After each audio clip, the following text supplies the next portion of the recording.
और बीजेपी सांसद ब्रजभूषण के खिलाफ संघर्ष कर रहे, प्रदर्शन करते रहे, नारेबाजी करते रहे। उनके खिलाफ लगातार जो प्रदर्शन देखने को मिला था ब्रजभूषण शरण सिंह के खिलाफ, बजरंग पुनिया, विनेश फोगाट और साक्षी मलिक का, अब इन खिलाड़ियों के, इन पहलवानों के खिलाफ दिल्ली के जंतर मंतर पर कुछ पहलवानों ने प्रदर्शन कर इन तीनों सीनियर खिलाड़ियों के खिलाफ अपनी नाराजगी का इजहार किया। इस मसले पर जब अपने खेल से संन्यास ले चुकी साक्षी मलिक से पूछा गया तो वो पहले तो मामले से अनजान थी, फिर बाद में उन्होंने क्या कुछ कहा, ये रिपोर्ट देखी।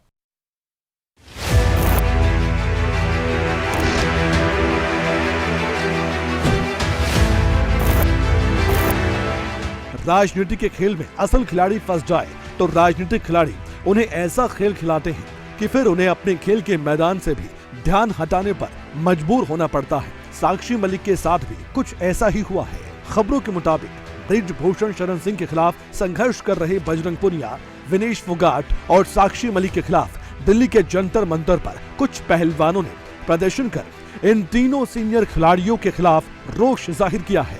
इस मसले पर जब अपने खेल से संन्यास ले चुकी साक्षी मलिक से पूछा गया तो वो पूरे मामले से पहले तो अनजान दिखी, लेकिन उसके बाद उन्होंने ब्रजभूषण शरण सिंह पर ही गंभीर आरोप लगाते हुए ये तक कह डाला कि ये सब कुछ ब्रजभूषण का किया धरा है, ये ब्रजभूषण के ही आदमी हैं और ये सब कुछ ब्रजभूषण का प्रोपेगेंडा है। वैसे ही मैं बता रही थी कि सोशल मीडिया पे बहुत गलत लोग कुछ ब्रजभूषण के आईटी सेल के खिलाफ बोलते हैं, और आज ये प्रोटेस्ट, ये भी मुझे आपके माध्यम से ही पता चला कि आज जंतर मंतर पे कोई प्रोटेस्ट कर रहा है, तो ये ब्रजभूषण का प्रोपेगेंडा है। वो कभी ना कभी कुछ ना कुछ, आप प्रोटेस्ट के दौरान भी देखते होंगे कि कैसे कैसे वो एलिगेशंस लगा रहा था, तो ये सब उसी के आदमी है और वही करवा रहे हैं। दूसरी ओर WFI को लेकर साक्षी मलिक ने बड़ा बयान दिया। उन्होंने कहा कि आने वाले वक्त में जो पैनल बने उसमें ब्रजभूषण शरण सिंह का कोई भी आदमी नहीं होना चाहिए, और उन्होंने फिर से दोहराया कि अब वो कभी भी देश के लिए कुश्ती नहीं खेलेगी। नहीं जी, देखो, मैंने संन्यास ले लिया है। मैं चाहती हूँ कि कुश्ती का फ्यूचर बेहतर हो, जो लड़कियां हैं, बच्चियां हैं, उनका फ्यूचर बेहतर हो।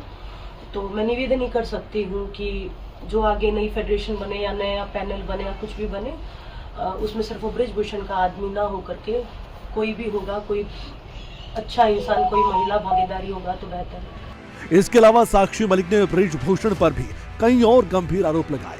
साक्षी मलिक ने ब्रजभूषण शरण सिंह पर बोलते हुए कहा कि ब्रजभूषण हरियाणा, यूपी और जात पात का रूप अब दे रहा है। अब सीधा वो परिवार को टारगेट कर रहा है। हमारी सुरक्षा की जिम्मेदारी सरकार की है। क्योंकि जब से हमने ब्रजभूषण के खिलाफ लड़ाई शुरू की है, तो ये कभी ना कभी ये एलिगेशंस या कुछ भी प्रोपेगेंडा वो चला ही रहा है। कभी कोई रूप दे रहा है, कभी हरियाणा, यूपी का, कभी जात का वो रूप दे रहा है। अभी वो सीधा परिवार पे टारगेट कर रहा है। तो बस मैं सरकार से यही निवेदन करूंगी कि हम सुरक्षित हों। और एक बात और कहना चाहूँगी लास्ट कि मैं 2-4 दिन से सोशल मीडिया पे देख रही हूँ, कुछ लोग हैं, आईटी सेल है, क्या है ब्रजभूषण की, वो बहुत गंदा बोल रहे हैं। तो बस उनसे मैं यही कहना चाहूँगी कि मेरे जैसी बेटी या माँ बहनें आप लोगों के घर में भी है, तो ऐसा ना करें। ये जुबानी जंग बहुत पहले से चल रही है, लेकिन अब इसे एक कदम आगे बढ़कर और बड़ा रूप दे दिया गया है। कौन सच्चा कौन झूठा, इस पर अभी कुछ भी कहना जल्दबाजी होगा, लेकिन कुश्ती को लेकर जो चल रहा है वो पहलवानों के लिए कतई ठीक नहीं। इस मामले की जड़ तक पहुंचकर इस पूरे मसले को सुलझाने की जरूरत है। अगर ऐसा नहीं होता है तो ये मामला यूं ही खींचा चला जाएगा और भविष्य के स्टार पहलवानों का भविष्य अधर में लटक जाएगा। न्यूज़ डेस्क, खबरें अभी तक।